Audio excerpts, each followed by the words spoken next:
Okay, आता बघा आपण इथे पाहिला डायमॅग्नेटिक मटेरियल. डायमॅग्नेटिक मटेरियल मध्ये बघा काय होतं, मी म्हटलं की डायमॅग्नेटिक मटेरियल मध्ये इथे नो परमनंट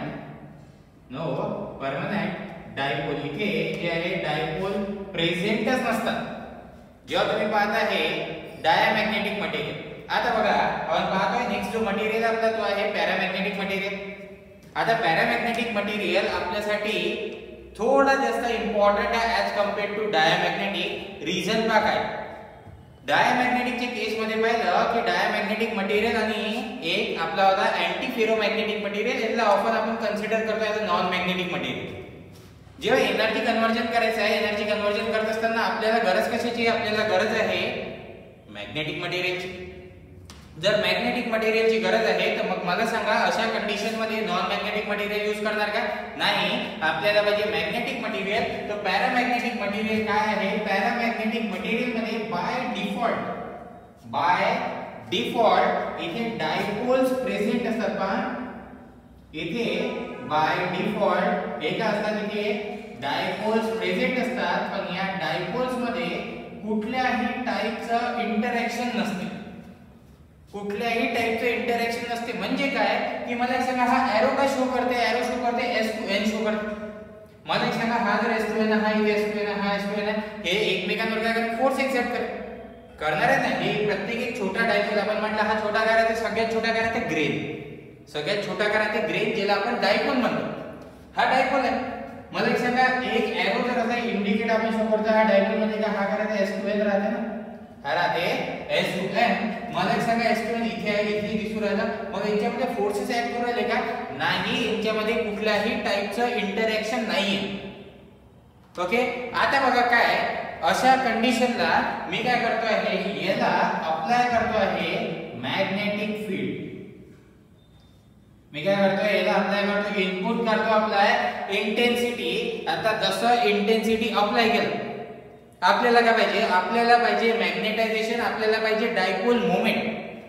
या ठिकाणी बघा काय होते की जसं या मटेरियल मध्ये स्पेसिफिक सांगतो हे पॅरामॅग्नेटिक मटेरियलच्या केस मध्ये जेव्हा तुम्ही मॅग्नेटिक फील्ड इंटेन्सिटी दिली, तुम्ही काय दिली, मॅग्नेटिक फील्ड इंटेन्सिटी दिली. आता एक इथे आणखी एक छोटासा पॉइंट सांगतो की मला एक सांगा, मी म्हटलं होतं ते काय होतं स्पिन मोशन, नेक्स्ट होतं ऑर्बिटल आणि लास्ट होतं न्यूक्लियस.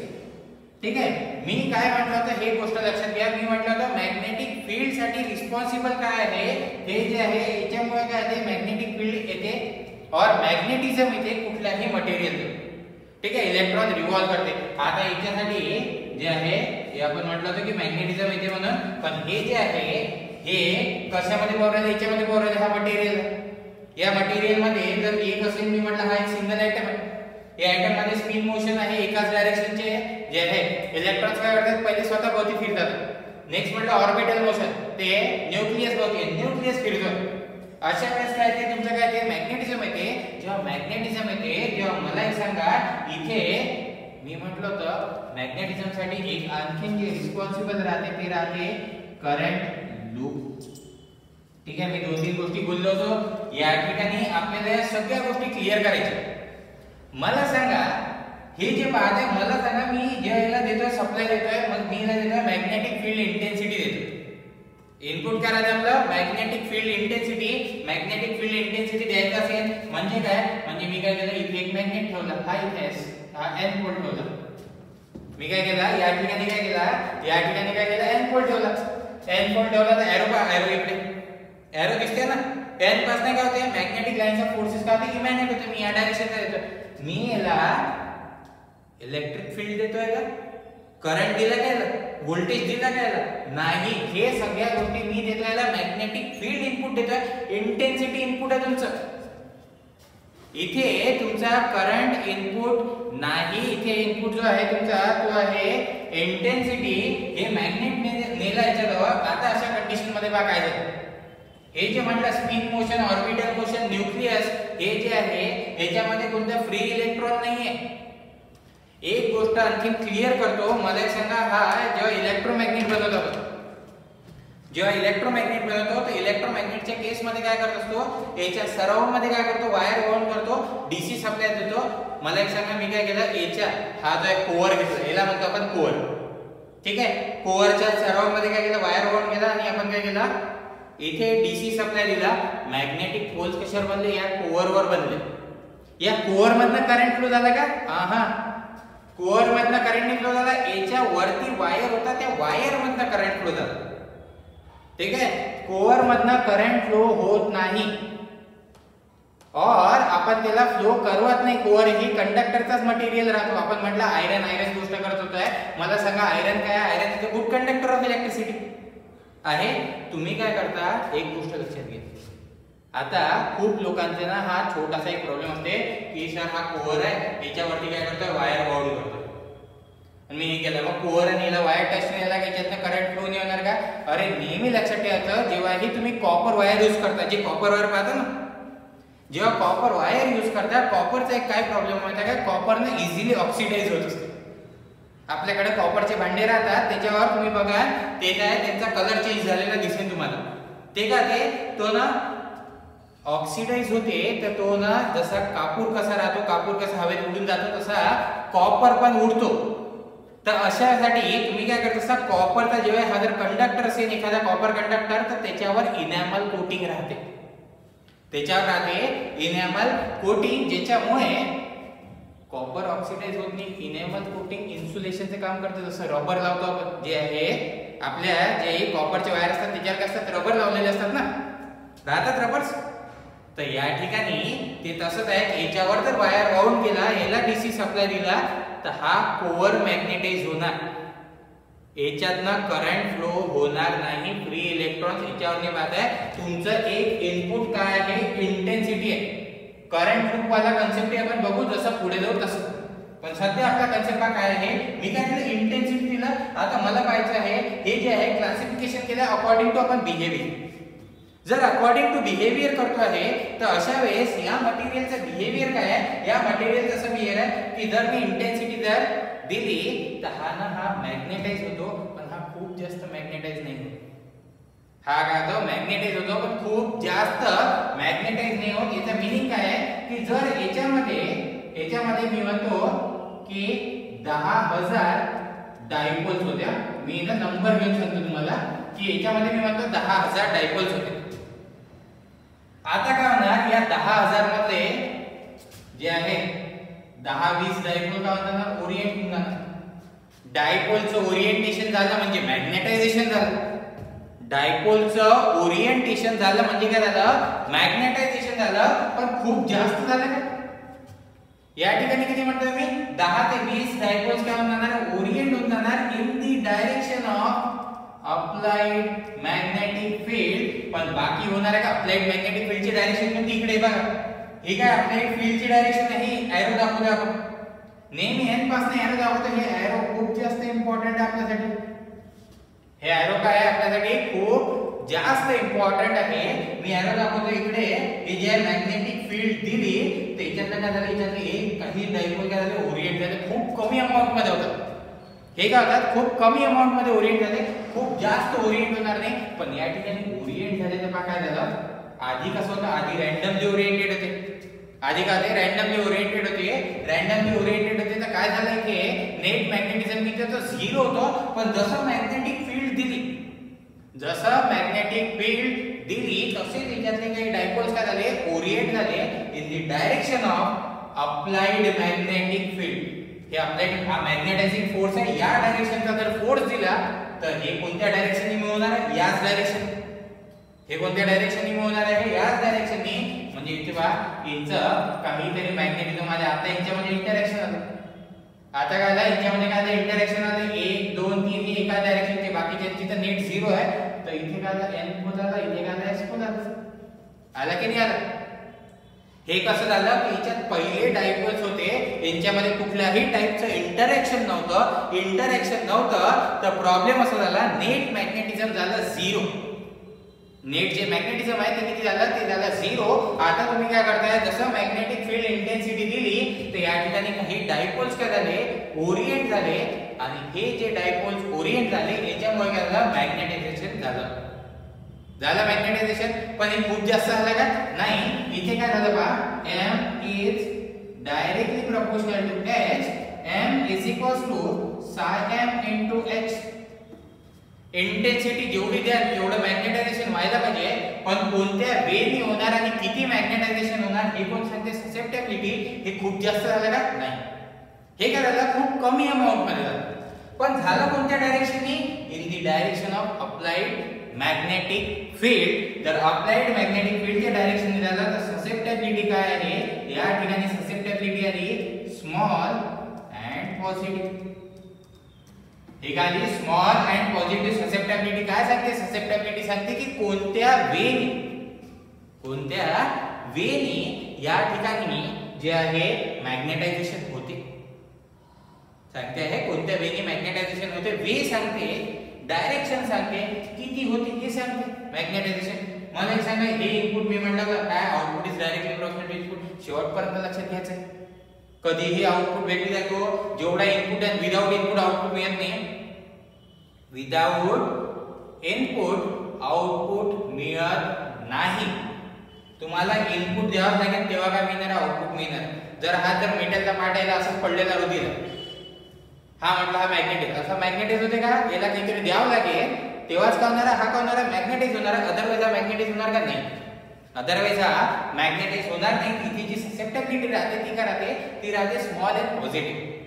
चला, ससेप्टिबिलिटी स्मॉल अँड पॉझिटिव्ह. तर मग रिलेटिव्ह परमिएबिलिटी काय आहे? Mu r is equals to काय राहते? 1 प्लस m. पहा, स्मॉल अँड पॉझिटिव्ह ही किती स्मॉल राहते? ही राहते 10 raised to power -6 to 10 raised to power -6 to 10 raised to power -3 एवढा कमी. म्हणजे किती? 0.001 एवढी कमी राहते. मग मला एक सांगा, म्यू आर काय होणार आहे? म्यू आर काय होणार आहे? म्यू आर होणार greater than 1 but near to 1. हे काय होणार आहे? ग्रेटर दॅन 1 बट काय होणार आहे? नियर टू 1 होणार आहे. खूप जास्त होणार आहे का याच्यापेक्षा जास्त? नाही. आता बघा डिफरन्स काय कळला? डिफरन्स असा कळला की बा डायामॅग्नेटिक मध्ये काय होतं? ससेप्टिबिलिटी निगेटिव्ह होती, पण ती पण काय स्मॉल. तर म्यू आर काय होता? लेस दॅन 1. हा काय? म्यू आर काय? ग्रेटर दॅन 1 आहे बट नियर टू 1 आहे. आता एक गोष्ट लक्षात घ्या, ज्याच्यात ही परमिएबिलिटी, याच्याजवळ थोडीशी तरी एबिलिटी. परमिएबिलिटी काय आहे? ability of material to allow itself to be magnetized. याला मॅग्नेटाइज होऊ दिलं ना स्वतःला. याने काय केलं? याने स्वतःला मॅग्नेटाइज होऊ दिलं. याच्यातले काही डायपोल ओरिएंट होऊ दिले in the direction of applied magnetic field. In the direction of applied magnetic field. हे काय आला? म्यू आर काय आला? म्यू आर आला इथे बघा 1 प्लस आहे. म्यू आर काय आला? ग्रेटर दॅन 1 बट काय आला? नियर टू 1 आला नियर टू 1. आता मला एक सांगा, कुठलाही मटेरियल असू दे. मी काय म्हटलं तर मी ना तुम्हाला इथे एक म्हटलं होतं की तर कुठलाही मटेरियल असू दे, जर त्याच्यात मॅग्नेटिझम आलं, पहिले तर आपण डायामॅग्नेटिक पाहिलं. मला एक सांगा, डायामॅग्नेटिक मध्ये मी काय केलं? या ठिकाणी एक सेंटेन्स मी ना एक तुम्हाला याच्या बाबतीत सांगितलं होतं. इथे बघा, ससेप्टिबिलिटीच्या बाबतीत पाका सांगितलं. ससेप्टिबिलिटीच्या बाबतीत सांगितलं तर ससेप्टिबिलिटी डिपेंड्स ऑन, पहा काय काय म्हणलं होतं? Susceptibility depends on material. सगळ्यात पहिले डिपेंड करते मटेरियलवर. सेकंड डिपेंड करते टेम्परेचरवर. म्हणजे ही जी ससेप्टिबिलिटी आहे ही डिपेंड काय करते? टेम्परेचरवर करते. पण कोणाच्या केसमध्ये करते हे करणार आहे. जर मॅग्नेटिक मटेरियल असेल तर करे. नॉन मॅग्नेटिक मध्ये कसं करणार आहे? मला एक सांगा, वूड, हा वूडचा, ठीक आहे, हा वूडचा मटेरियल आहे. मी काय करतो? याला हीट देतो. मला एक सांगा, मी याला हीट अप्लाय करतोय, हा मॅग्नेटिझम लूज करणार आहे का? अरे मॅग्नेटिझम लूज करायला पहिले याच्याजवळ मॅग्नेटिझम पाहिजे.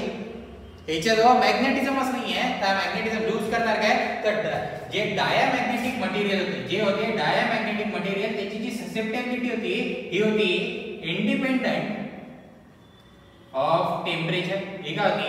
ही होती तुमची इंडिपेंडंट ऑफ टेम्परेचर. पण या मटेरियल मध्ये, कोणत्या मटेरियल मध्ये? पॅरामॅग्नेटिक मटेरियल मध्ये. इथे काय ससेप्टिबिलिटी स्मॉल अँड पॉझिटिव्ह आलं, याच्यामुळे मॅग्नेटायझेशन आलं. जर मॅग्नेटायझेशन आलं तर इथे जे हा मॅग्नेट बनला, हा जर मॅग्नेट बनला तर याचं मॅग्नेटिझम डिपेंड करणार आहे टेम्परेचरवर. ही जी ससेप्टेबिलिटी ही काय करणार आहे, डिपेंड करणार आहे कशावर, टेम्परेचरवर. आता फक्त एक मला इथे बघायची की असे कुठले मटेरियल आहे, कुठल्या मटेरियल मध्ये हे पॉसिबल आहे. एक लक्षात घ्यायचं, या ठिकाणी हे पॉसिबल आहे ॲल्युमिनियम, त्यानंतर लीड, त्यानंतर टिन, आणि इथे air is often called paramagnetic. जे आहे air sometimes shows paramagnetic behaviour. हे पॅरामॅग्नेटिक बिहेवियर शो करते म्हणजे काय की याची परमॅग्नेटिक काय आहे, ग्रेटर दॅन 1 आहे.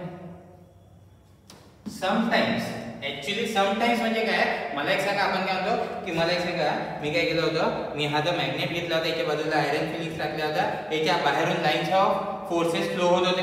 पाहिलं होतं इथे की असे लाईन्स ऑफ फोर्सेस याच्या आजूबाजूने चालले. एअर मधून लाईन्स ऑफ फोर्सेस जाते, एअर जवळ ॲबिलिटी आहे, एअर जवळ काय आहे, ॲबिलिटी आहे. पण एक गोष्ट लक्षात घ्या, एअर म्हणत असताना एअर मध्ये ना खूप साऱ्या गोष्टी असतात, खूप सारे आयन्स असतात, खूप सारे गॅसेस असतात, खूप सगळ्या गोष्टी असतात. जनरली जे आहे ग्रेटर दॅन 1 म्हणतो ना, त्याच्यासाठी मोर स्पेसिफिक म्हणतो की ऑक्सिजन जर एअर मध्ये असेल, जर एअर मध्ये ऑक्सिजन असेल तर त्याची परमेबिलिटी ग्रेटर दॅन 1 राहते. ऑक्सिजनची परमेबिलिटी जी राहते ना, जर मी ऑक्सिजनची परमेबिलिटी म्हटलं O2 ची, तर ती नियरली राहते μr is equals to approximately, not exact value नाही आपल्याकडे, 1.1 ना, हे किती राहते, 1.1 च्या जवळपास राहते. म्हणून तुम्ही एअर मध्ये ऑक्सिजन राहतेच, एअर मध्ये जर ऑक्सिजन राहते तर परमेबिलिटी काय राहते, ग्रेटर दॅन 1. एअर जवळ ॲबिलिटी आहे, एअर मधनं मॅग्नेटिक लाईन्स ऑफ फोर्सेस काय होऊ शकतात, फ्लो होऊ शकतात. ठीक आहे, एअर मधनं काय होऊ शकतात, जे लक्षात आहे ते काय होऊ शकतात, फ्लो होऊ शकतात. आता पाहिजे काय, याच्याजवळ काय आलं, याच्याजवळ आलं मॅग्नेटिझम आलं, याच्याजवळ काय आलं, मॅग्नेटिझम आलं. आता जर याच्याजवळ मॅग्नेटिझम येत असेल तर या ठिकाणी काय होणार आहे, याचं मॅग्नेटिझम डिपेंड करणार टेम्परेचर.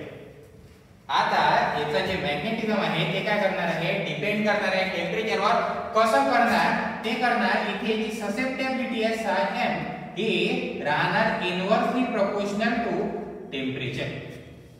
जी psi m राहणार ससेप्टेबिलिटी करणार डिपेंड करणार टेम्परेचरवर, ते पण इनवर्सली. याचा मीनिंग काय, आणि हे कोणी सांगितलं, हा आहे तुमचा क्युरी लॉ. हा कोणता आहे, हा आहे तुमचा क्युरी लॉ. हा पहा किती इम्पॉर्टंट आहे आपल्यासाठी, हा एवढा जास्त इम्पॉर्टंट आहे. कधी कधी कुठलाही मटेरियल खूप जास्त जर टेम्परेचर वाढवलं तर तो पॅरामॅग्नेटिक बिहेवियर शो करतो. तो काय करतो, पॅरामॅग्नेटिक बिहेवियर शो करतो. हे कसं करतो याच्याकडे बघू. पहिले तर क्युरी लॉ काय सांगते बघा.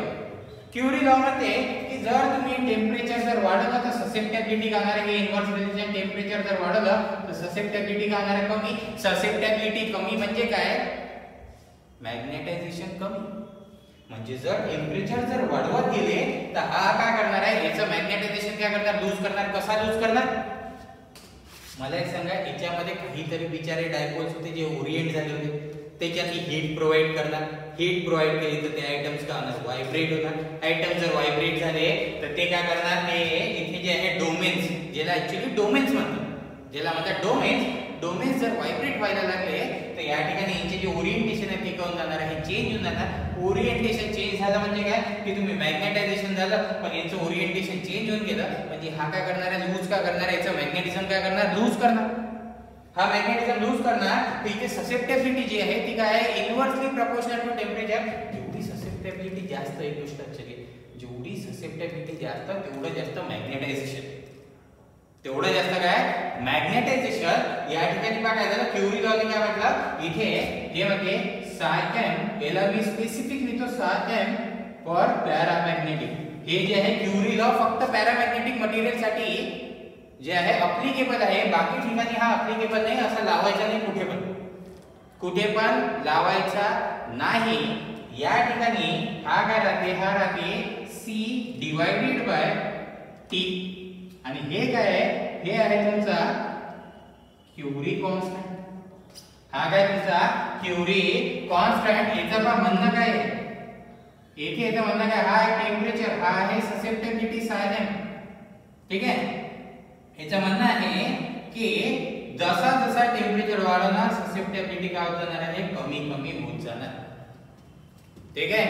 जसा जे आहे एक आणखीन एक मी तुम्हाला एक जे आहे एक इम्पॉर्टंट पॉइंट सांगतो. जेव्हा ही इन्व्हर्स रिलेशन हे तर असं दिसेल ना इन्व्हर्स रिलेशन, तर नेहमी रेक्टँग्युलर हायपरबोला असतात. नेहमी बने रेक्टँग्युलर हायपरबोला पुढे पण आपण हे पाहू. टॉर्क स्पीडच्या कॅरेक्टरिस्टिक्स तुम्हाला अशा दिसेल. टॉर्क आणि स्पीडच्या कॅरेक्टरिस्टिक्स तुम्हाला अशा दिसेल जे रेक्टँग्युलर हायपरबोला बनतात. रेक्टँग्युलर हायपरबोला तेव्हा बनते जेव्हा हे इन्व्हर्स रिलेशन आहे. म्हणजे जेवढा टेम्परेचर वाढणार तेवढी ससेप्टेबिलिटी काय होणार आहे, कमी होणार आहे. हे झालं कशामध्ये, हे झालं फक्त पॅरामॅग्नेटिक मटेरियल मध्ये. हे कशामध्ये झालं, हे झालं पॅरामॅग्नेटिक मटेरियल मध्ये. पण काही असे याच्यातले पण जे आहे मेटल्स आहे और जे आहे काही मटेरियल्स असे आहे ते ना या क्युरी लॉ ला फॉलो करत नाही. म्हणजे त्या ठिकाणी काय आहे त्यांचं ते जे मटेरियल त्यांचं बिहेवियर कसं आहे की त्यांचं बिहेवियर असं आहे की ते काय करतात, जर या ठिकाणी जर पाहिलं त्यांचं बिहेवियर आहे की ते काही टेम्परेचर पर्यंत ते काय करतात, काही टेम्परेचर पर्यंत त्यांच्या ससेप्टेबिलिटीवर कुठलाही इम्पॅक्ट होणार नाही. पण स्पेसिफिक काही टेम्परेचर नंतर त्याच्यावर काय होणार आहे, त्याचा इफेक्ट होणार आहे. ते याला T मायनस थीटा. हे काय आलं T minus theta. T minus theta बा मायनस मायनस लावला जर हा कुठे आहे x एक्सिस वर आहे. T कुठे आहे x एक्सिस वर. वाढणार कोणता इनपुट काय तुमचं, इथे नेहमी इनपुट असते, इकडे काय असते आउटपुट. याला तुम्ही व्हॅरी करता, तुम्ही चेक करता इथे. जर तुम्हाला हे नसेल आठवत तर तुम्ही ना असे लिहायचे y f of x. हा x हा काय तुमचा y x चेंज करा तर y चेंज होणार आहे. आता बघा या ठिकाणी काय काही मटेरियल या क्युरी लॉ ला फॉलो करत नाही. ते काय करतात, काही टेम्परेचर पर्यंत त्यांच्या ससेप्टेबिलिटीवर काही इम्पॅक्ट होत नाही आणि स्पेसिफिक काही टेम्परेचर नंतर ते काय करतात, त्यांचं बिहेवियर चेंज करतात. तर या ठिकाणी पहा हे येतात इथनं जे आहे बिहेवियर चेंज करतात. हा आहे थीटा. डिले दिला म्हणजे काय, इथपर्यंत तर ठीक होता, इथपर्यंत ससेप्टेबिलिटीवर काही फरक पडला नाही. जसा थीटा नंतर गेला त्याने काय केला, तिथे काय झालं, तोच रेक्टँग्युलर हायपरबोला इथे बनला. आता याच्यानंतर जेवढा टेम्परेचर वाढेल तेवढीच काय होणार आहे, ससेप्टेबिलिटी काय होणार आहे, कमी होणार आहे. हा डिले दिला एक लक्षात घ्यायचं. डिले अँड ऍडव्हान्समेंट लक्षात घ्यायचं. जर प्लस साइन असेल, जर प्लस असेल तर काय ऍडव्हान्समेंट, जर मायनस असेल तर काय डिले. हे नोट पॉइंट मध्ये लिहून घ्या. हे कामात पडणार आहे तुमच्या जेव्हा तुम्ही करणार sine omega T minus 90 degree आणि इथे करणार sine omega T plus 90 degree. Minus आणि प्लस दोघांमध्ये खूप मोठा अंतर आहे. याच्यामध्ये जे उराले तुम्ही काय करू राहिले, याच्यामध्ये जे उराले डिले, याच्यामध्ये काय करू राहिले तुम्ही करू राहिले ऍडव्हान्समेंट. दोन्हीही जेव्हा कन्वर्जन करणार, दोन्हीही जेव्हा काय करणार तुम्ही काय करणार, या ठिकाणी जेव्हा चेंजेस करणार तर अशा वेळेस तुम्हाला जे आहे ना, जे आहे तुम्हाला इथेही चेंजेस मिळेल. इथे जर कॉस मिळेल तर इथे मायनस कॉस मिळेल. इथे मिळेल तुम्हाला मायनस कॉस असा डिफरन्स तुम्हाला मिळेल. डिले आणि ऍडव्हान्समेंटचा तर डिले लक्षात घ्यायचा. जर मायनस साइन देत असाल तुम्ही कोणत्या सोबत दिली तुम्ही मायनस आहे, जो x एक्सिस वाला आहे त्याच्या सोबत. हे बघ ओमेगा टी x एक्सिस वर असते, y एक्सिस वर काय असते, एम्प्लिट्यूड असते. तुम्ही काय केलं, x एक्सिस वाल्याला डिले दिला, हा डिले दिला तर हा इकडे आला, हा इथून सुरू होता ना आधी, हा काय झाला डिले सुरू झाला. थीटा काय यांनी कॉन्स्टंट आहे ज्याचं जे डायमेन्शन आहे सिमिलर टू आहे जे टेम्परेचरचं डायमेन्शन असेल ते. टेम्परेचर तुम्ही डिग्री सेल्सियस मध्ये घ्या और तुम्ही काय घ्या केल्विन मध्ये घ्या. ठीक आहे. या व्हिडिओच्या एंडला मला फक्त सांगा की टेम्परेचरचं एसआय युनिट काय, टेम्परेचरचं एसआय युनिट काय, असा क्वेश्चन एकदा विचारलेला आहे. पण ऑफ कोर्स हे जे एवढे बेसिक क्वेश्चन जेई लेवलच्या एक्झाम्सला आहेत की टेम्परेचरचं एसआय युनिट काय. ओके. तर हे जे होतं हे ओव्हरऑल पाहिलं आपण पॅरामॅग्नेटिक मटेरियल. आणि हा जो बिहेवियर यांनी शो केला, हा शो केला ऍज पर दी क्युरी वेस लॉ, ऍज पर दी क्युरी वेस लॉ. आता बघा याची ना डायग्राम आपल्याला चेंज करता येते. आपण याला ना वेगळ्या वेनी पण बघू शकतो. याची जी डायग्राम आहे ती चेंज करतो. बघा डायग्राम कशी चेंज करतो. मी काय करतो, बघा घेतो, इथे घेतो टेम्परेचर, इथे काय घेतो 1/psi. उलटा करतो, याला उलटा करता येते ना, इनवर्स घेता येते मला, मी इनवर्स घेतो, मी सरळ सरळ काय घेतो, याला करतो 1/psi आणि हे. मला एक सांगा, टेम्परेचर जर वाढवलं, जर टेम्परेचर जर वाढत आहे बा, रिलेशन काय इथे रिलेशन काय आहे, 1/m is equals to T/c असं म्हणलो आपण. याला इनवर्स घेतला, टेम्परेचर जर वाढलं तर ससेप्टिबिलिटी काय होते, कमी होते, पण हे काय होते, हे इन्क्रीज होते, कारण डिनॉमिनेटर डिक्रीज होत राहिला तर ते काय होणार, इन्क्रीज होणार आहे.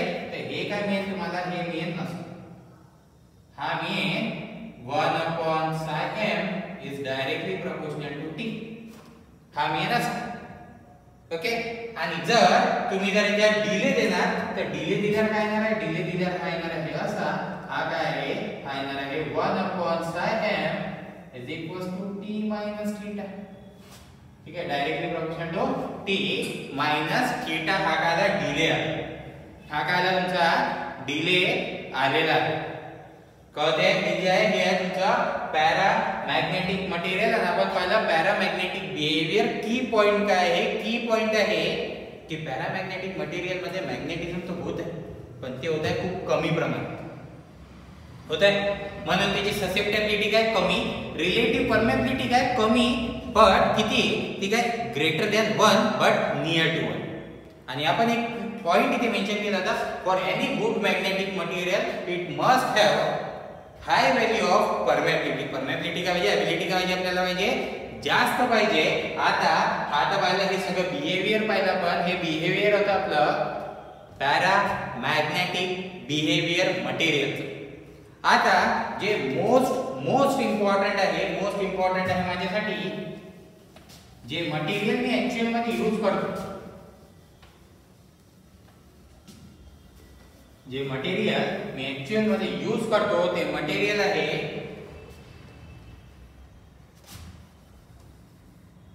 माझे फेरो मॅग्नेटिक मटेरियल. ते आहे फेरो मॅग्नेटिक मटेरियल. आता बघा फेरो मॅग्नेटिक मटेरियल कसे राहतात, काय राहतं यांचं बिहेवियर, फेरो मॅग्नेटिक बिहेवियर नक्की काय. ठीक आहे, याच्यात काही जे आहे ना इम्पॉर्टंट की पॉइंट सांगणार आहे. मी ऑलरेडी याला साइड मध्ये लिहून घेतो की सो दॅट आपण या पॉइंटला कुठेही मिस नाही केलं पाहिजे. एक आहे स्पॉन्टेनियस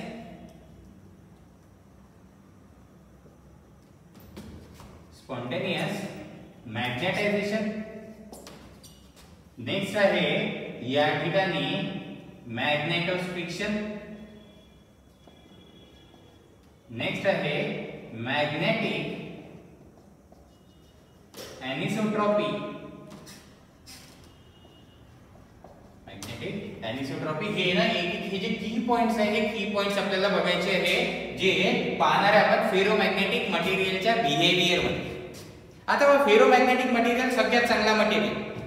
जेव्हा हे मला कुठलीही मशीन एनर्जी कन्व्हर्जन डिव्हाइस बनवायचं असेल तर कुठल्याही एनर्जी कन्व्हर्जन डिव्हाइस मध्ये मी नेहमी यूज करेन फेरोमॅग्नेटिक मटेरियल्स.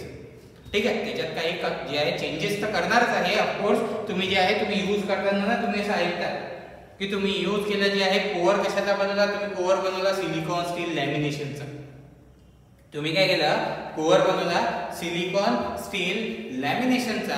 आता हे कशासाठी यूज केला, आता हे पहिले आपण फेरोमॅग्नेटिक मटेरियलचं बिहेवियर पाहू आणि ते पण पाहू की कोअर कसे या फेरोमॅग्नेटिक मटेरियलचे बनवले जाते आणि यामध्ये जे आहे कुठले चेंजेस करून बनवले जाते. पण चेंजेसच्या आधी ओरिजिनल बघू. ओरिजिनल काय आहे, ओरिजिनल मध्ये बघा काय फेरोमॅग्नेटिक मटेरियल सगळ्यात चांगला मटेरियल. आता बघा ठीक आहे, आपण काय करतो, आता एक पिक्चर होता नक्षा पिक्चर, तुम्ही पाहिला असेल, सनी देओलचा पिक्चर आहे नक्षा पिक्चर. तो काय करतो, त्याला ना डायरेक्शन शोधायची राहते, त्याला कोणत्या डायरेक्शननी जायचं तो काय करतो रब करतो. एक काय तो नीडल घेतो, एक नीडल घेतो, त्याला काय करतो रब करतो आणि त्याला काय करून देतो सस्पेंड करून देतो. त्याला काय करून देतो सस्पेंड करून देतो. पहा काय केलं त्याने नीडल घेतली, ती रब केली आणि तिने काय केली सस्पेंड करून दिली. ती जेव्हा सस्पेंड केली तर त्या सस्पेंड मध्ये तिने काय केलं, तिथे डायरेक्शन शो केली. ऑफकोर्स कोणत्या मॅग्नेटला फ्री टू सस्पेंड केलं तर तो नॉर्थ साऊथ डायरेक्शनला काय होतं डायरेक्शन शो करतो. करतो, डायरेक्शन शो करतो. आता याच्यामध्ये काय झालं, याच्यामध्ये या मटेरियलच्या बिहेवियर मध्ये काय झालं, या मटेरियलला जर थोडीशी तरी मॅग्नेटिक फील्ड अप्लाय केली तुम्ही, थोडी जरी मॅग्नेटिक फील्ड अप्लाय केली तुम्ही, तर याचे सगळेच्या सगळे डायपोल्स ओरिएंट होऊन जातात एका डायरेक्शन. याचे जे आहे याचे डायपोल्स काय होऊन जातात, ओरिएंट होऊन जातात एका डायरेक्शननी. मला एक सांगा, ही जी डायपोल मुवमेंट झाली ही काय झाली, खूप जास्त. सगळे काय झाले, डायपोल काय होऊन जातात, ओरिएंट होऊन जातात. ठीक आहे. आता 2-4 सुटून जात असेल, ते कसे राहतात काय राहतात हेच बिहेवियर पण पाहू आपण. ठीक आहे. ते सगळेचे सगळे काय होऊन झाले, ओरिएंट झाले. हे जर ओरिएंट झाले तर मॅग्नेटायझेशन काय झालं, मॅग्नेटायझेशन झालं खूप जास्त. मॅग्नेटायझेशन काय झालं, खूप जास्त. जर मॅग्नेटायझेशन खूप जास्त झालं तर मी असं म्हणतो की ससेप्टिबिलिटी काय राहणार आहे, लार्ज अँड पॉझिटिव्ह. मॅग्नेटाइज झाला ना हा काय झाला तुमचा, हा झाला मॅग्नेटाइज. मॅग्नेटाइज जर झाला तर इथे त्याच्यात सगळे डायपोल जर ओरिएंट होत आहे, त्याची ससेप्टिबिलिटी काय राहणार आहे, ससेप्टिबिलिटी राहणार आहे लार्ज अँड पॉझिटिव्ह. पॉझिटिव्ह याच्यासाठी हा जो आहे हा काय होऊन जाते, याच्यामध्ये बघा, याच्यामध्ये जशी तुम्ही स्मॉल मॅग्नेटिक फील्ड, आता मला ना मॅग्नेटिक फील्ड द्यायची होती, त्याने काय केलं तर रब रब केला, सस्पेंड करून दिलं. पहा काय झाला, तुम्ही या ठिकाणी सायंटिफिकली बघा काय झालं नक्की. रब केल्यानंतर सोडून दिलं, सोडून दिल्यावर याच्यात मॅग्नेटिझम होतं ना, नॉर्थ साऊथ डायरेक्शन दाखवली. सिक्वेन्स पहा ना काय, सिक्वेन्स काय रब करतोय, इनपुट देतोय. ठीक आहे. इनपुट काय देतोय, मला काय करायचं, यांना ओरिएंट करायचं. यांना ओरिएंट करताना मला काय द्यायला लागेल, इनपुट द्यायला लागेल. तर हा काय करतोय, रब करतोय. मी रब करायचं, पण हे पण सांगेन की रब केल्यावर कसं काय आलं. ठीक आहे. पुढे जाऊ, जे इलेक्ट्रोस्टॅटिक मध्ये आपल्याला कळते की आपण लहान असताना काय करायचं, आपली स्केल रब करायचो, त्या पेपर जवळ न्यायचो, तर पेपर अट्रॅक्ट व्हायचं. और आपण एखाद्या चेअरवर बसायचो, चेअरवर काय करायचं, आपण टॉवेलनी हे करायचं, हात लावला तर आपल्याला शॉक लागायचा थोडासा. हे कसं होते, हे फिनॉमिना कसे हे पण बघू. पण पहिले आपण जे आहे येतो आहे फेरोमॅग्नेटिक मध्ये, तर याच्यामध्ये काय झालं, त्याला रब केलं, त्याला सोडून दिलं. रब केल्यानंतर सोडून दिल्यानंतर डायपोल ओरिएंट होते, याच्याजवळ मॅग्नेटिझम होते. यालाच म्हणते स्पॉन्टेनियस मॅग्नेटायझेशन. यालाच काय म्हणते, स्पॉन्टेनियस मॅग्नेटायझेशन काय म्हणते की जर तुम्ही याला काय म्हणते की इनपुट दिल्यानंतर काय झालं, ओरिएंट झाले. जर तुम्ही इनपुट काढून टाकलं, तरीही याचे डायपोल्स ओरिएंटेडच राहतात. आणि हे प्रॉपर्टीने याचं नुकसानही करतात. याच्यात फायदा तर होत आहे, पण याच्यात ना नुकसानही होते. हे नुकसान काय, एनर्जी कशी काय लॉस होते, हे पण आपल्याला बघायचं आहे. या ठिकाणी जसं मॅग्नेटिक फील्ड दिली, हे ओरिएंट झाले, मॅग्नेटिक फील्ड काढून टाकली, तरी हे ओरिएंटेडच राहिले. याला म्हणतो spontaneous magnetisation. Spontaneous magnetisation is defined as after the removal of magnetic field intensity, there is still a dipole moment which is oriented in the direction of applied magnetic field, जी apply केली होती previously. तुम्ही field काढून नाही टाकली तरी काय झाले, डायपोल्स काय आहे तुमचे, काय आहे, ओरिएंटेड आहे. याला म्हणतो स्पॉन्टेनियस मॅग्नेटायझेशन. ही प्रॉपर्टी फक्त आणि फक्त राहते तुमच्या फेरोमॅग्नेटिक मटेरियल जवळ. ही प्रॉपर्टी काय राहते, फक्त आणि फक्त कोणाला राहते, तुमच्या फेरोमॅग्नेटिक मटेरियल. आणि हीच प्रॉपर्टी याचं नुकसानही करत. याचे जे प्लस पॉइंट आहे ना, तुम्हाला दिसलं किती चांगला आहे. बिलकुल तुम्ही काय करता, एखाद्या हे ज्याने सिमिलर आहे, एखादा आयरनचा पीस घ्या, और जे आहे ना, खूप लोकांनी असे जे एक्सपेरिमेंट आहे, ठीक आहे, नॉर्मल लोक असे एक्सपेरिमेंट करत नाही. घरातले टीव्ही फोडतात, त्याच्यातले स्पीकर काढतात. ठीक आहे. स्पीकर जर काढला तुम्ही, स्पीकरच्या सराउंड मध्ये पहा, तिथे मॅग्नेट असतो एक लागलेला, परमनंट मॅग्नेट राहतो. त्याला फोडलं तुम्ही, जर तुम्ही पहा जिथे त्या स्पीकरच्या तिथे तो मॅग्नेट होता, त्याच्याजवळ थोडंसं मॅग्नेटिझम आलेलंच राहतं. तुम्ही बघा त्याच्याजवळ काय मॅग्नेटिझम आलं राहते. और आपण जेव्हा मॅग्नेटची गोष्ट करतो, तर आपल्या घरी मॅग्नेट फक्त एकाच ठिकाणी राहते, ते आपल्या घराच्या अलमारीवर आपण त्याला चिपकवलेलं राहते. पाहिलं, तुम्ही काय करा, त्या मॅग्नेटला काढा, त्याच्यासोबत काय करा, काही दिवस ना काय करा, एखादा मटेरियल, एखादा आयरनचा पीस काय करा, त्याला चिपकून ठेवून द्या. जर तुम्ही काढाल ना, त्या आयरनच्या पीस जवळ काय असणार आहे, मॅग्नेटिझम आलेलं असणार आहे. कशामुळे आलं ते? स्पॉन्टेनियस मॅग्नेटिझममुळे. आयरन काय आहे तुमचा? Iron is ferromagnetic material. जे तुम्ही ऐकता सॉफ्ट आयरन, सिलिकॉन, स्टील, जे आहे तुम्ही ऐकता स्टील, ठीक आहे, कास्ट आयरन, कास्ट स्टील, या ज्या गोष्टी ऐकता तुम्ही, या सगळेचे सगळे जे आहे हे सगळे तुमचे काय फेरोमॅग्नेटिक मटेरियल. हे सगळेचे सगळे काय तुमचे फेरोमॅग्नेटिक मटेरियल. याच्यामध्ये जी ससेप्टिबिलिटी ती काय आहे, लार्ज अँड पॉझिटिव्ह. मग हे जर झालं तर म्यू आर पण काय असणार आहे, लार्ज असणार आहे. हा जनरली थाउजंड्स मध्ये राहतो. हा जर आता जनरली काय राहतो, थाउजंड्स मध्ये राहतो. याच्याजवळ खूप जास्त एबिलिटी, की एबिलिटी कशाची, to allow itself to be magnetise, to allow, याला काय स्वतःलाच मॅग्नेटाइज करून घेण्याची याच्याजवळ एबिलिटी काय आहे, खूप जास्त आहे. याच्याजवळ काय आहे, एबिलिटी काय आहे, खूप जास्त आहे. आता याचे एक्झाम्पल कोणते? याचे एक्झाम्पल आहे आयरन, निकेल, कोबाल्ट. ठीक आहे, याचे जे एक्झाम्पल आहे ते आहे आयरन, निकेल, कोबाल्ट. Fe लिहिला मी इथे. ठीक आहे, iron, nickel, cobalt examples of ferromagnetic material जे आपण यूज करतो. जे काय करतो आपण, काय करतो, यूज करतो आपल्या डे टू डे लाईफ मध्ये, कुठल्याही इलेक्ट्रिकल मशीन मध्ये. आता याच्यामध्ये पण काय, जसं मॅग्नेटिझम आलं, मॅग्नेटिझम जर आलं तर ते कशावर डिपेंड करते, ते डिपेंड करते टेम्परेचरवर. पण ससेप्टिबिलिटी लार्ज आणि पॉझिटिव्ह. ससेप्टिबिलिटी डिपेंड कशावर करते, मटेरियलवर. मटेरियलमुळे तर ती लार्ज आहे. आणि पॉझिटिव्ह सोबत ही डिपेंड कशावर करते, टेम्परेचरवर. जर ही टेम्परेचरवर डिपेंड करते, तर मग जर मी अशा कंडिशन मध्ये जर मी इथे हीट प्रोव्हाइड केली, जर काय केली मी हीट प्रोव्हाइड केली, तर काय होणार, हीट प्रोव्हाइड करत असेल तर यामध्ये काय होते, जेव्हाही तुम्ही फेरोमॅग्नेटिक मटेरियल पाहता, फेरोमॅग्नेटिक मटेरियल मध्ये पण या ठिकाणी एक टेम्परेचर राहते. आता इथे एक टेम्परेचरचं नाव घेतो आहे, त्याचं नाव आहे, त्याचं टेम्परेचर आहे तो आहे क्युरी टेम्परेचर. तो आहे तुमचा क्युरी टेम्परेचर. हा क्युरी टेम्परेचर काय, हा क्युरी टेम्परेचर आहे ज्या टेम्परेचरच्या above ferromagnetic material behaviour show करते. कोणतं, पॅरामॅग्नेटिक बिहेवियर.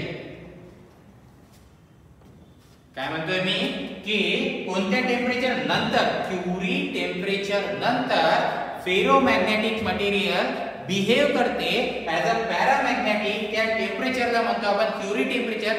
पॅरामॅग्नेटिक बिहेवियर आत्ताच पाहिलं, पण काय राहते paramagnetic material behaviour. Paramagnetic behaviour मध्ये काय असतं, ते जे आहे त्यांच्यामध्ये जे आहे ऍटम्स मध्ये और डायपोल्स मध्ये कोणतंच म्युच्युअल इंटरॅक्शन नसते, कोणतंच म्युच्युअल इंटरॅक्शन नसते. आणि त्याची जी ससेप्टिबिलिटी आहे ती काय होत जाते, कमी होत जाते. आता बघा हे कसं, की हे असं आहे की या ठिकाणी मी काय करतो, इथे घेतो टेम्परेचर आणि या ठिकाणी घेतो ससेप्टिबिलिटी. तुम्ही काय केलं, टेम्परेचर वाढवत चाललं, ससेप्टिबिलिटीवर काहीच इम्पॅक्ट नाहीये. हे काय आलं कुठपर्यंत, हा जो टेम्परेचर आहे हा तुमचा क्युरी टेम्परेचर, टीसी. खूप वेळा क्वेश्चन आलेला आहे, खूप वेळा क्वेश्चन आलेला आहे, नंबर ऑफ एक्झाम मध्ये क्वेश्चन आलेला आहे.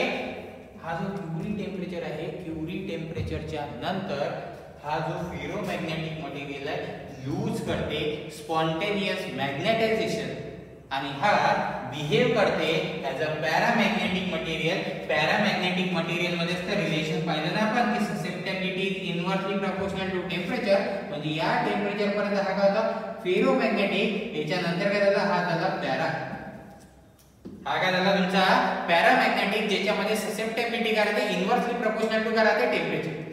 ज्याच्यामध्ये ससेप्टिबिलिटी काय राहते तुमची, इनव्हर्सली प्रपोर्शनल टू टेम्परेचर राहते. जसं जसं टेम्परेचर येथे तुम्ही काय करणार, वाढवणार, ससेप्टिबिलिटी काय होत जाणार, कमी होत जाणार. हा जो आहे क्युरी टेम्परेचर जर मी पाहत असेल, आयरन साठीचा राहतो 770 डिग्री सेल्सिअस. आयरन साठीचा हा जो क्युरी टेम्परेचर आहे हा राहतो 770 डिग्री सेल्सिअस. आता यामध्ये आपल्या बुक मध्ये मध्ये दिल्या, निकेल कोबाल्टच्या पण व्हॅल्यूज दिल्या आहेत. एकदा व्हॅल्यूज चेक करून घ्या, आपल्यासाठी इम्पॉर्टंट जास्त आयरन आहे. तर हा 770 डिग्री सेल्सिअस टेम्परेचर नक्की काय आहे? क्युरी टेम्परेचर म्हणजे काय असते? क्युरी टेम्परेचर असते रिक्रिस्टलायझेशन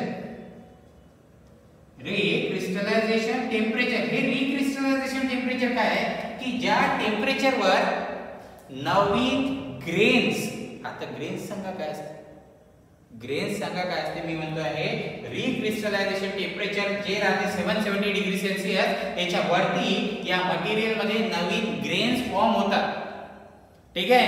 या ठिकाणी एक लक्षात घ्यायचं की या टेम्परेचर नंतर हा मटेरियलचा बिहेवियर कंप्लीट चेंज होऊन जाणार. हे होऊन जाणार फेरोमॅग्नेटिक मटेरियलचे स्पॉन्टेनियस मॅग्नेटायझेशन दाखवायचा, ते का होऊन जाणार आहे? चेंज होऊन जाणार आहे. तो काय शो करेल? तो शो करेल पॅरामॅग्नेटिक बिहेवियर. तो काय शो करेल? तुमचा पॅरामॅग्नेटिक बिहेवियर काय शो करेल? रिक्रिस्टलायझेशन टेम्परेचर जे असते तिथे ना नवीन ग्रेन्स फॉर्म होत असतात. नवीन ग्रेन फॉर्म होत असतात. या टेम्परेचर वरून खूप साऱ्या गोष्टी डिसाइड होतात. या टेम्परेचर वाढताना खूप साऱ्या गोष्टी डिसाइड होतात. त्या कोणत्या गोष्टी आहेत ते बघू. ठीक आहे. तर इथे बघा, जो आपण म्हटलं 770 डिग्री सेल्सिअस किंवा या ठिकाणी जर हा कशाचा पाहिजे आपण? हा पाहिजे आपण आयरनचा. हा काय? आयरनचा काय आहे? रिक्रिस्टलायझेशन टेम्परेचर आहे. या टेम्परेचरच्या पहा काय? या टेम्परेचर वरना खूप सगळ्या गोष्टी डिसाइड होतात. या ठिकाणी जर तुम्ही आयरनवर, आता मला एक सांगा, मला काय करायचं आहे? मला ना फ्रेम बनवायची. मला काय बनवायची? मला बनवायची फ्रेम. कशाची? मोटरची आउटर जी फ्रेम आहे ती बनवायची और मोटरचा कोअर बनवायचा. मला एक सांगा, कोअर इथे आयरन का त्या फॉर्म मध्ये अवेलेबल असतो का? तुम्हाला त्या फॉर्म मध्ये आणावं लागतं. त्या फॉर्म मध्ये आणावं लागतं. तर जेव्हाही तुम्ही कोणत्याही मटेरियलवर प्रोसेस करता तर त्याच्यामध्ये जे दोन प्रोसेस बनतात, एक बनते तुमची कोल्ड प्रोसेस आणि दुसरी बनते तुमची हॉट प्रोसेस. तुम्ही काय करता? एक तर काय करा, आयरनला काय करा? मेल्ट करा. एक तर काय करा? आयरनला काय करा? तुम्ही काय करा? कम्प्लीटली मेल्ट करा आणि तुम्ही त्याला त्याच्या फॉर्म मध्ये आणणार आहे. दुसरं तुम्ही काय करता? आयरनला काय करता? हीट करता आणि त्याच्यावर काय करता? ठोकता. जिथपर्यंत तुमचा डिझायर्ड शेप मिळत नाही तोपर्यंत तुम्ही काय करता? त्याला ठोकत जाता, त्याला हीट करता आणि त्याला ठोकत जाता. आता याच्या दोन प्रोसेस आहेत, एक तुमची हॉट प्रोसेस आणि कोल्ड प्रोसेस. ही काय आहे? कोल्ड प्रोसेस मध्ये पण टेम्परेचर वाढतात, पण टेम्परेचर कुठपर्यंत? ते राहते बिलो 770 डिग्री सेल्सिअस. आणि हे काय? हॉट प्रोसेस करते अबाउट 770 डिग्री सेल्सिअस. याच्यावर तुम्ही काय करता? आयरनला काय करता? आयरनवर काय करता? तुम्ही प्रोसेस करता. डिफरंट प्रोसेस आहे, डिफरंट टाइपचे प्रोसेस आहे तुम्ही करता. याच्यामध्ये कोल्ड प्रोसेस मध्ये एक प्रोसेसचं नाव सांगतो की आहे, त्या प्रोसेसचं नाव आहे फोर्जिंग. ठीक आहे. त्या प्रोसेसचं नाव आहे फोर्जिंग. फोर्जिंग प्रोसेस काय? फोर्जिंग प्रोसेस आहे ज्या प्रोसेस मध्ये तुम्ही काय करता? त्याला हीट करता, त्याला ठोकत जातं कंटिन्युअसली. जसं तुम्ही जर पाहिलं असेल, जी कुऱ्हाड वगैरे बनवतात त्याच्यामध्ये काय करतात? आयरनला काय करतात? खूप जास्त हीट करतात, त्याला ना कंटिन्युअसली ठोकतात. कुठपर्यंत? जोपर्यंत डिझायर्ड शेप मिळत नाही. हे काय? तुम्ही हीट करता आणि त्याला ठोकताय, पण टेम्परेचर 770 डिग्री सेल्सिअसच्या वरती नाही आहे, त्याच्या काय आहे? बिलोच आहे. तर ही जी आहे ही या प्रोसेसला म्हणतो आपण कोल्ड प्रोसेस, आणि ही काय आहे तुमची हॉट प्रोसेस. या दोन्ही केस मध्ये याचं जे आहे मटेरियलच्या, पुन्हा सांगतो आहे, दोन्हीही प्रोसेस मध्ये या मटेरियलच्या बिहेवियर मध्ये खूप जास्त चेंजेस येतात. ठीक आहे. याच्या जनरली जे कोल्ड प्रोसेस मध्ये तुम्ही पाहणार CrGO आणि हॉट प्रोसेस मध्ये जी आपल्या कामाची ती पाहणार आहे HrGO. हे काय आहे? Cold rolled steel grain oriented. बघा, cold rolled steel grain oriented. हे काय? Hot rolled steel. स्टील पण आयरनच असते. Steel grain oriented. या दोघांमध्ये पण मटेरियलच्या याच्यामध्ये खूप जास्त व्हेरिएशन मिळते. जर CrGO जर करा तर इथे जे पुढे आपण 1.7 टेस्ला पर्यंत याची फ्लक्स डेन्सिटी पॉसिबल आहे. याची फ्लक्स डेन्सिटी पॉसिबल आहे 1.7 पर्यंत. HrGO मध्ये याची जी फ्लक्स डेन्सिटी पॉसिबल आहे ती आहे 1.3 1.4 टेस्ला पर्यंत. जे आहे फ्लक्स डेन्सिटी रिड्यूस झाली जसं तुम्ही हॉट प्रोसेस केली. आणि या कोल्ड प्रोसेस मध्ये काय होते? कोल्ड प्रोसेस मध्ये मटेरियलची जी स्ट्रेंथ असते, मटेरियलची जी स्ट्रेंथ असते ती काय होऊन जाते? खूप जास्त इन्क्रीज होऊन जाते. मटेरियलची जी स्ट्रेंथ राहते ती काय होऊन जाते, खूप जास्त ड्रास्टिकली इन्क्रीज होऊन जाते आणि त्याच्यासाठी स्ट्रेंथ वाढवायसाठी तुम्ही काय करता, CRGO प्रोसेस काय करता, यूज करता. त्याच्यासाठी काय करता, CRGO प्रोसेस यूज करता.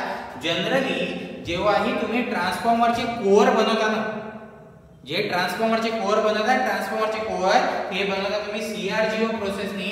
CRGO प्रोसेसनी काय होते, त्याला मी ते स्ट्रेंथ, ही स्ट्रेंथची गरज का बरं आहे, ही स्ट्रेंथची गरज का बरं आहे, ही भाग काय इथे, इथे भाग काय, इथे भाग आहे.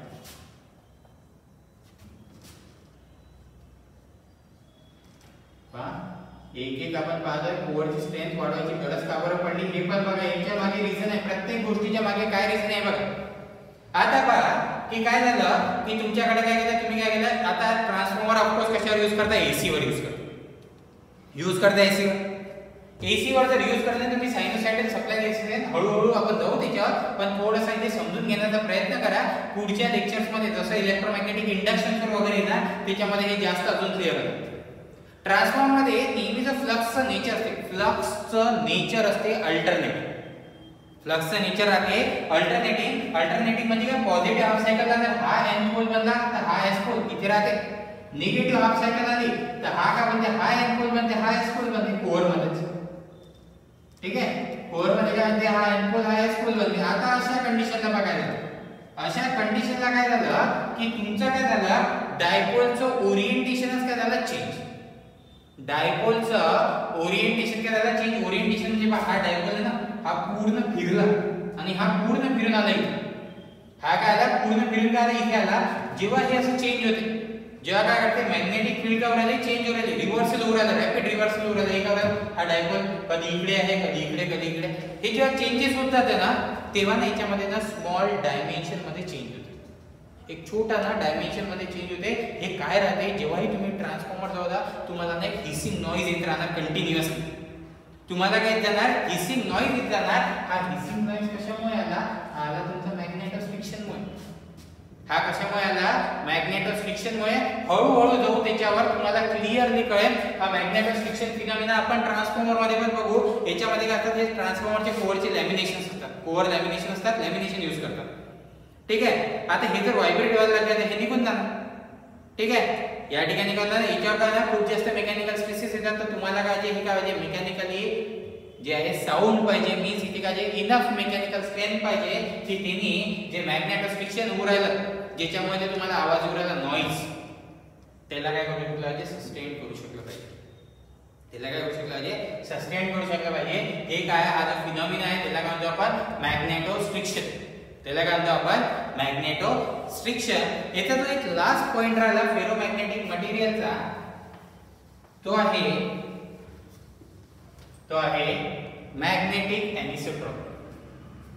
तेव्हा मॅग्नेटिक एनिसोट्रॉपी काय आहे, इथे विच डायरेक्शन, एकच कोणत्या डायरेक्शननी, बुक मध्ये मराठीत लिहायचं. जेव्हा नोट्स लिहित आहे, व्हिडिओ पाहत असताना तेव्हा मराठीत लिहायचं की मॅग्नेटिक एनिसोट्रॉपी काय सांगते. मॅग्नेटिक एनिसोट्रॉपी ऍक्च्युअली स्टडी आहे. ही स्टडी काय आहे की जर एखाद्या मटेरियलला, पहा तुम्ही काय करताय, ही नीडल आहे, एक्झाम्पल घ्या. आपलं एक्झाम्पल होता ना, नक्षा पिक्चर होता, ही नीडल आहे. ठीक आहे, याला ही नीडल. ठीक आहे, या नीडलला तुम्ही काय करताय, याला काय केलं होतं, रब केलं होतं, याला केलं होतं रब. मला एक सांगा, जेव्हा नीडलला, ही जी नीडल आहे याला जेव्हा रब करताय, या नीडलला तुम्ही असंच रब केलं ना, की असं रब करता. याला जर मॅग्नेटायझेशन द्यायचं असेल, कोणत्या डायरेक्शननी लवकर हा मॅग्नेटाइज होणार, जेव्हा तुम्ही याला असं जर रब कराल तर हा लवकर मॅग्नेटाइज होणार. असं केलं तर लवकर मॅग्नेटाइज होणार आहे का, नाही. अशा वेळेस तर तुमचीच मजा येऊन जाणार. ठीक आहे, तर अशा वेळेस काय आहे, तर तुम्ही काय करता, मॅग्नेटाइज काय करता, असे मॅग्नेटाइज करता. हे काय आहे, मॅग्नेटिक एनिसोट्रॉपी काय सांगते की कोणत्या डायरेक्शननी, स्टडी आहे की मटेरियलला कोणत्या डायरेक्शननी इझिली मॅग्नेटाइज करता येते. याला म्हणतो आपण मॅग्नेटिक एनिसोट्रॉपी. याला काय म्हणतो आपण, मॅग्नेटिक एनिसोट्रॉपी.